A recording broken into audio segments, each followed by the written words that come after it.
تا حالا شده بخوای منوی یک رستوران رو ببینی و برات QR کد بیارن؟ اصلا برات سوال شده که این چیه و از کجا اومده؟ توی این ویدیو با من باش تا کامل برات توضیح بدم.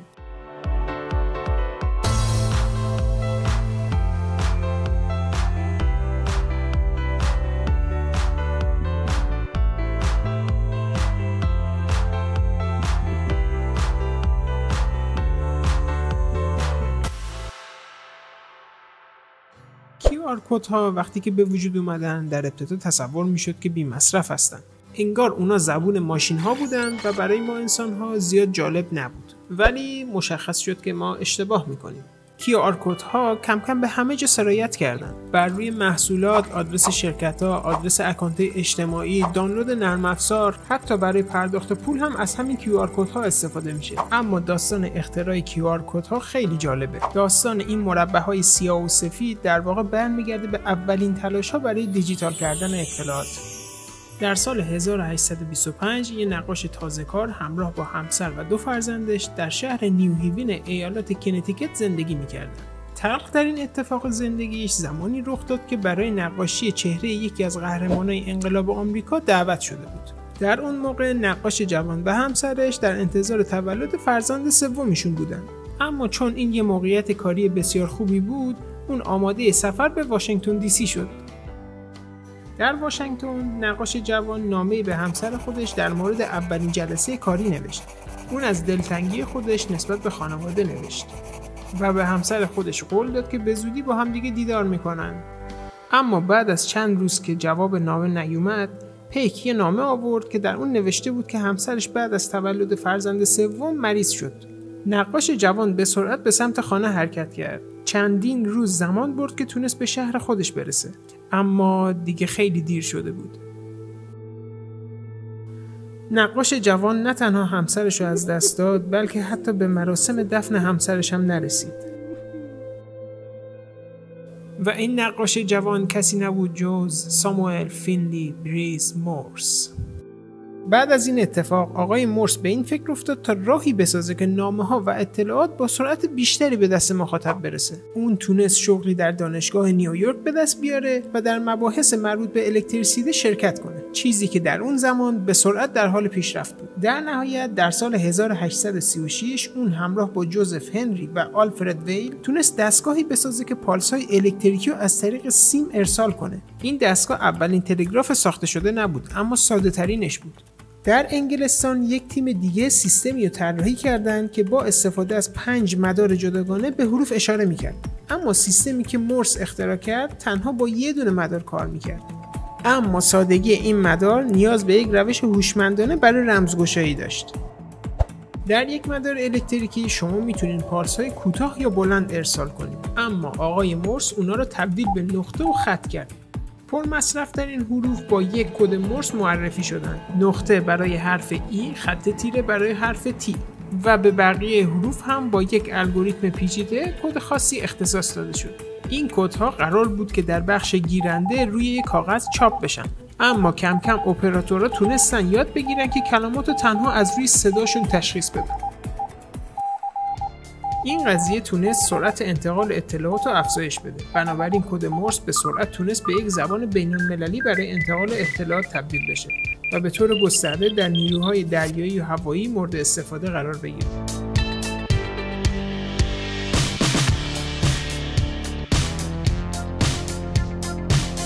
در اواخر دهه 40 آقای برنارد سیلور که یکی از دانشجویان دانشگاه درکسل در پنسیلوانیا بود، به ذهنش رسید که خیلی بهتر میشد صندوقدارا و فروشگاه‌ها میتونستن با سرعت بیشتری کار مشتری‌ها رو انجام بدن. صندوقدار مجبور بود که نام و قیمت و تعداد هر آیتم رو به صورت جداگانه مینوشت. یک کار بسیار وقتگیر و تکراری که کم کم باعث میشد مچ دست صندوقدارا دچار مشکل عصبی بشه. آقای سیلور راجع به این مشکل با دوستش آقای نورمن جوزف وودلند صحبت کرد و این دو با هم شروع به یه سری آزمایشاتی کردن. اما بعد از چندین شروع اشتباه و ناموفق اون به فلوریدا برگشت. یک روز که در ساحل قدم میزد اون چند تا نقطه و خط روی ساحل کشید، چیزی که اون به عنوان یک پسر پیشاهنگ از قبل خیلی باهاش آشنایی داشت. اون فقط نقطه و خطها رو گسترش داد و تبدیلشون کرد به خطهای باریک و ضخیم. بنابراین اینجوری بود که اولین بارکد به وجود اومد. با این شروع ساده بارکدهای UPC به وجود اومدن که توانایی ذخیره یک رشته که شامل 12 عدد میشد رو داشتن. بارکدها توسط یک دستگاه لیزر اسکن میشن. میزان نور برگشتی به دستگاه لیزر با خطوط مشکی و سفید تعیین میشه. این خطوط سیاه و سفید دقیقاً همون نقطه و خط هستن. 3 جفت خط مشکی در ابتدا، وسط و انتهای بارکد وجود داره تا از خوانش درست بارکد اطمینان حاصل بشه. بارکد به 2 بخش نیمه چپ و راست تقسیم میشه. خطوط سیاه و سفید برای هر عدد در هر سمت برعکس همدیگه است.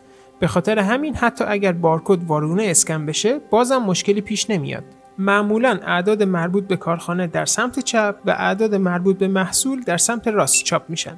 معمولاً کارخانه‌ها هزینه زیادی برای رزرو بارکد انجام میدن تا بتونن محصولات خودشون رو ثبت کنن. با این روش 12 رقمی ثبت کالا، تمام کالاها یک کد مخصوص به خودشون دارن. اما آیا امکان داره که ما یه روزی با کمبود کد مواجه بشیم؟ خب پس بهتره که یک حساب کتاب ساده بکنیم ببینیم که چه خبره. خب ما به اندازه 10 به توان 12 کد تصادفی میتونیم ایجاد کنیم، یعنی 1 تریلیون. اما یه مشکلی وجود داره. آخرین رقم از بقیه ارقام مستقل و تصادفی نیست. خب به نظرتون دلیل این کار چی میتونه باشه؟ خالقان بارکد مطلع بودن که بارکدها امکان داره پاره یا مخدوش بشن. بنابراین اونا آخرین رقم بارکد رو رزرو کردن تا مطمئن بشن که بارکد کامله.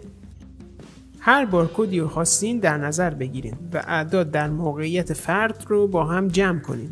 حاصل جمع رو در عدد 3 ضرب کنین و عدد به دست اومده رو با اعداد در موقعیت زوج جمع کنین. حاصل جمع رو تقسیم بر 10 کنین. اگر باقی مانده این تقسیم 0 باشه پس رقم بررسی کننده 0 و در غیر این صورت عدد بررسی کننده برابر با 10 منهای باقی مانده کسره. با این توصیفات اگه یک عدد مخدوش بشه، اسکنر با استفاده از آخرین رقم بارکد میتونه تشخیص بده که عدد مخدوش شده چی بودش. اما اگه 2 عدد مخدوش بشه دیگه نمیشه کاریش کرد. به خاطر همین هست که اعداد زیر هر بارکد چاپ میشن. بنابراین بدون استفاده از آخرین رقم ما 10 به توان 11 عدد تصادفی میتونیم داشته باشیم، یعنی 100 بیلیون عدد. تا به امروز 1.24 بیلیون بارکد استفاده شده و این عدد هر روز داره بیشتر هم میشه.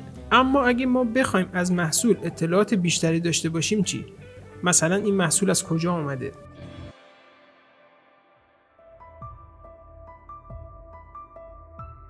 در سال 1986 یک بیماری که روی مغز گاوها تأثیر میذاشت در انگلستان شیوع پیدا کرد.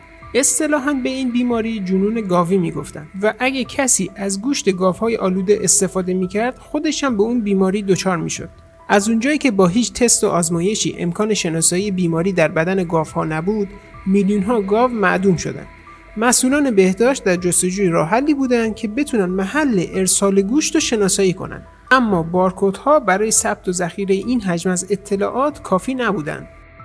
یک مخترع آمریکایی به نام دیوید الی سعی کرد این مشکل رو با وصل کردن چند بارکد روی همدیگه حل کنه. نتیجه این تلاش کد 49 بود که مثل یک کتابخونه به نظر می رسید. کد 49 در واقع پدربزرگ PDF 417 هست، کدی که اغلب در بلیط‌های هواپیمایی ازش استفاده میشه. اما کد 49 نتونست مشکل مقدار اطلاعات ذخیره شده رو به طور کامل برطرف کنه. بهترین راه حل این بود که بارکدها رو در 2 بعد گسترش بدن، یعنی ساخت یک ماتریس اطلاعات. ناسا این روش در سال 1994 با نام وراکد ابداع کرده بود. این روش اختصاصی ناسا برای شناسایی قطعات شاتل فضایی بود که توسط دوربین‌های دیجیتال اسکن می‌شدند. تقریباً همزمان با ناسا آقای ماساهیرو هارا که به عنوان مهندس در شرکت سازنده قطعات اتومبیل به نام دنزو مشغول به کار بود، از اسکن کردن بارکدهای متعدد برای قطعات مشابه خسته شده بود. بله، از اونجایی که روغن در قطعات ماشین استفاده میشه، امکان داره این روغن به روی بارکد ریخته بشه. در این حالت ما مجبور میشیم که اطلاعات رو به صورت دستی وارد کنیم که این خودش یه مسئولیت اضافه است. هارا به این فکر افتاد که خودش یک جایگزین مناسب برای بارکدها پیدا کنه. اون در نهایت از یک منبع غیرعادی الهام گرفت. در بازی گو ما معمولا سنگ‌ها رو روی تقاطع خط‌ها قرار میدیم، اما حتی اگه سنگ‌ها مقدار کمی از تقاطع دور باشن، ما انسان‌ها همچنان میتونیم موقعیت هر سنگ رو تشخیص بدیم. بنابراین وقتی ما این بازی رو انجام میدادیم، من راجع به اینکه چطوری این ساختار ماتریسی رو میشه خوند فکر میکردم و اینجا بود که ایده یک ماتریس با خونه‌های سیاه و سفید به ذهنم رسید. در QR کدها مربع‌های سفید یعنی 0 و مربع‌های سیاه یعنی 1. برای تبدیل یک نشانی اینترنتی به QR کد ابتدا باید از طریق کد اسکی آدرس مورد نظر رو به کدهای 0 و 1 تبدیل کنیم. کد اسکی در اصل برگرفته شده از کد مورسه. کد اسکی به این صورت هست که هر کاراکتر یک عدد مربوط به خودشو داره و ما میتونیم این عدد اسکی رو به عدد باینری یا همون 0 و 1 تبدیل کنیم تا برای ماشین ها قابل فهم باشه. از اونجایی که 256 برابر با 2 به توان 8 هست، پس ما میتونیم با ترکیب 8 بیت هر کد اسکی رو به باینری تبدیل کنیم. هر 8 بیت برابر با 1 بایت اطلاعاته. برای مثال مقدار اسکی کاراکتر W برابر با 119 است و مقدار باینریش برابر با 01110111 هست و این کار رو برای تمام کاراکترها تکرار میکنیم. برای مثال آدرس www.google.com 14 کاراکتر داره و کد باینری این 14 کاراکتر به این صورته. QR کدها هم مثل بقیه چیزا ورژن‌های مختلفی دارن. ورژن 1 ماتریس 21x21 بود و تا الان 40 ورژن از QR کد ارائه شده. ورژن شماره 40 میتونه 3 کیلوبایت دیتا در خودش ذخیره کنه. فقط 26 تا از اینا میتونن تمام برنامه‌ها و اطلاعات لازم برای ارسال انسان به ماه که توسط آپولو 11 انجام شد رو ذخیره کنن. حتی یک برنامه نویس تونست بازی مارپله رو بر روی QR کد ذخیره کنه. خب از ایده من استقبال خوبی شد، اما رئیسم مطمئن نبود که توسط جامعه پذیرفته بشه. در اون زمان سرپرست من همچنان گمان نمی کرد که این پروژه موفق بشه. اما طولی نکشید که دنیا متوجه اهمیت ذخیره اطلاعات شد. در سال 2002 جنون گاوی دوباره در انگلستان شیوع پیدا کرد. 179 نفر به خاطر تغذیه از گوشت‌های آلوده مردن و مردم دوباره وحشت زده شدن. مردم می‌خواستن بدونن که این گوشت‌ها دقیقاً از کجا اومده و چطور نگهداری شده. این بار QR کدها وجود داشتن و میتونستن این مشکل رو حل کنن.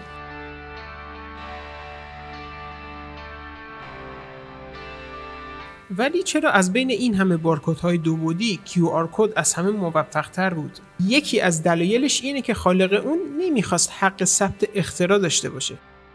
شخصاً به عنوان یک مهندس من خیلی هیجان زده بودم که چیزی که اختراع کردن در سطح جهانی در حال استفاده است.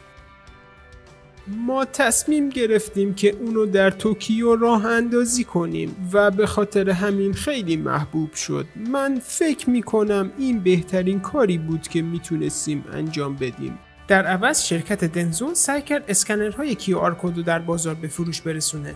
البته با توجه به پیشرفت‌های گوشی‌های هوشمند همه ما یه اسکنر QR کد توی جیب خودمون داریم. در ابتدا برنامه‌هایی برای خوندن QR کد توسط کمپانی‌های مختلف ساخته می‌شد، اما نهایتاً در سال 2017 گوشی‌های اندروید و iOS اسکنر QR کد رو در داخل برنامه دوربین خودشون قرار دادن. همه‌گیری کووید 19 باعث افزایش استفاده از QR کدها شد. رستوران‌ها و فروشگاه‌ها بدون تماس دست افراد با اجسام میتونستن منوها و اطلاعات محصول خودشون رو با مشتری‌ها به اشتراک بذارن. حتی پرداخت‌های بانکی هم بدون استفاده از کارت و پول نقد فقط با استفاده از QR کد انجام میشد. QR کدها همچنین اطلاعات واکسیناسیون شما رو هم میتونستن انتقال بدن. اما استفاده جهانی از QR کد باعث شد که کلاهبرداران اینترنتی هم به اون سمت بیان.